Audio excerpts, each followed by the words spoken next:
Clip number 1487۔ اس clip میں آپ قرآن پاک کی سورہ فتح کی آیت نمبر 18 سے 20 تک کی تلاوت، ترجمہ اور تفسیر قرآن صراط الجنان سماعت فرمائیں گے۔ بسم اللہ الرحمن الرحیم۔ ترجمہ، اللہ کے نام سے شروع جو نہایت مہربان رحمت والا ہے۔ لقد رضی اللہ عن المؤمنین اذ یبایعونک تحت الشجرة فعلم ما في قلوبهم فأنزل السكينة عليهم وأثابهم فتحا قريبا۔ ترجمہ، بے شک اللہ ایمان والوں سے راضی ہوا جب وہ درخت کے نیچے تمہاری بیعت کر رہے تھے تو اللہ کو وہ معلوم تھا جو ان کے دلوں میں تھا، تو اس نے ان پر اطمینان اتارا اور انہیں جلد آنے والی فتح کا انعام دیا۔ لقد رضی اللہ عن المؤمنین، بے شک اللہ ایمان والوں سے راضی ہوا۔ حدیبیہ میں حاضر ہونے سے پیچھے رہ جانے والوں کے احوال بیان کرنے کے بعد یہاں سے دوبارہ حدیبیہ میں شرکت کرنے والوں کا حال بیان کیا جا رہا ہے۔ چنانچہ ارشاد فرمایا، اے پیارے حبیب صلی اللہ تعالیٰ علیہ وسلم، بے شک اللہ تعالیٰ ایمان والوں سے راضی ہوا جب وہ حدیبیہ کے مقام پر درخت کے نیچے تمہاری بیعت کر رہے تھے، اور جس چیز پر بیعت کر رہے تھے اس سے متعلق ان کے دلوں میں موجود صدق، اخلاص اور وفا سب اللہ تعالیٰ کو معلوم تھا، تو اللہ تعالیٰ نے ان کے دلوں پر اطمینان اتارا اور انہیں جلد آنے والی فتح کا انعام دیا۔ اس سے خیبر کی فتح مراد ہے جو کہ حدیبیہ سے واپس آنے کے 6 ماہ بعد حاصل ہوئی۔ بیعت رضوان میں شرکت کرنے والے صحابہ کرام علیہم الرضوان کی فضیلت، اس بیعت میں جن صحابہ کرام رضی اللہ تعالیٰ عنہم نے شرکت فرمائی ان کی ایک فضیلت تو اسی آیت پاک میں بیان ہوئی کہ اللہ تعالیٰ نے انہیں خاص طور پر اپنی رضا سے نوازا، اور دوسری فضیلت حدیث پاک میں بیان ہوئی ہے، جیسا کہ حضرت جابر رضی اللہ تعالیٰ عنہ سے روایت ہے، رسول کریم صلی اللہ تعالیٰ علیہ وسلم نے ارشاد فرمایا، جن لوگوں نے درخت کے نیچے بیعت کی تھی ان میں سے کوئی بھی دوزخ میں داخل نہ ہوگا۔ آیت لقد رضی اللہ عن المؤمنین سے معلوم ہونے والے مسائل۔ اس آیت سے 4 مسئلے معلوم ہوئے۔ نمبر 1، بیعت رضوان میں شرکت کرنے والے سارے ہی مخلص مومن ہیں کیونکہ اللہ تعالیٰ نے انہیں کسی تخصیص کے بغیر مومن فرمایا۔ نمبر 2، یہ بیعت کرنے والے تمام حضرات سے اللہ تعالیٰ خاص طور پر راضی ہو چکا ہے۔ نمبر 3، اس خصوصی رضا کا سبب یہ بیعت ہے کہ ارشاد ہوا اذ یبایعونک، جب وہ تمہاری بیعت کر رہے تھے۔ نمبر 4، بیعت ایمان کے سوا اعمال وغیرہ پر بھی ہونی چاہیے۔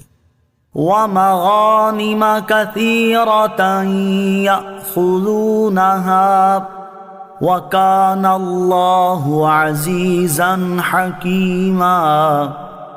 ترجمہ، اور بہت سی غنیمتیں جنہیں وہ لیں گے اور اللہ عزت والا، حکمت والا ہے۔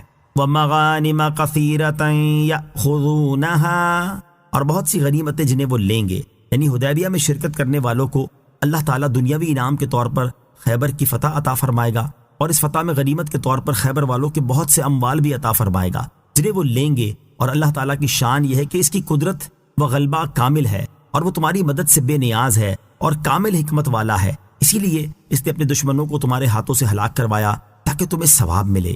یاد رہے کہ خیبر کا علاقہ بڑا زرخیز تھا، یہاں عمدہ کھجوریں بکثرت پیدا ہوتی تھیں، اور یہاں کے یہودی مالدار بھی بہت تھے۔ جب خیبر فتح ہوا تو ان کے اموال رسول کریم علیہ الصلوۃ والسلام نے صحابہ کرام میں تقسیم فرمائے۔ وعدكم الله مغانم كثيرة تأخذونها فعجل لكم هذه وكف أيدي الناس عنكم وَلِتَكُونَ آيَةً لِّلْمُؤْمِنِينَ وَيَهْدِيَكُمْ صِرَاطًا مُسْتَقِيمًا۔ ترجمہ، اور اللہ نے تم سے بہت سی غنیمتوں کا وعدہ کیا ہے جو تم حاصل کرو گے تو تمہیں یہ جلد عطا فرما دی، اور لوگوں کے ہاتھ تم سے روک دیے، اور تاکہ ایمان والوں کے لیے نشانی ہو اور تاکہ وہ تمہیں سیدھا راستہ دکھائے۔ وَعَدَكُمُ اللَّهُ مَغَانِمَ كَثِيرَةً، اور اللہ نے تم سے بہت سی غنیمتوں کا وعدہ کیا ہے، یعنی اے حدیبیہ میں شرکت کرنے والوں، اللہ تعالیٰ نے تم سے خیبر کے علاوہ بھی بہت سے اموال غنیمت کا وعدہ کیا ہے جنہیں تم آئندہ فتوحات کے ذریعے حاصل کرتے رہو گے۔ سر دست تمہیں یہ خیبر کی غنیمت عطا فرما دی اور لوگوں کے ہاتھ تم سے روک دیے۔ اس سے مراد یہ ہے کہ خیبر والوں کے ہاتھ مسلمانوں سے روک دیے کہ اللہ تعالیٰ نے ان کے دلوں میں رعب ڈال دیا، جس کی وجہ سے وہ کثیر تعداد اور حربی قوت ہونے کے باوجود مسلمانوں پر فتح حاصل نہ کر سکے، یا یہ مراد ہے کہ مسلمانوں کے اہل و عیال سے لوگوں کے ہاتھ روک دیے کہ وہ خوفزدہ ہو کر انہیں نقصان نہ پہنچا سکے۔ اس کا واقعہ یہ ہوا کہ جب مسلمان جنگ خیبر کے لیے روانہ ہوئے تو خیبر والوں کے حلیف بنی اسد و غطفان نے چاہا کہ مسلمانوں کے پیچھے مدینہ طیبہ پر حملہ کر کے ان کے اہل و عیال کو لوٹ لیں۔ اللہ تعالیٰ نے ان کے دلوں میں ایسا روب ڈالا کہ انہیں اس کی ہمت ہی نہ ہوئی۔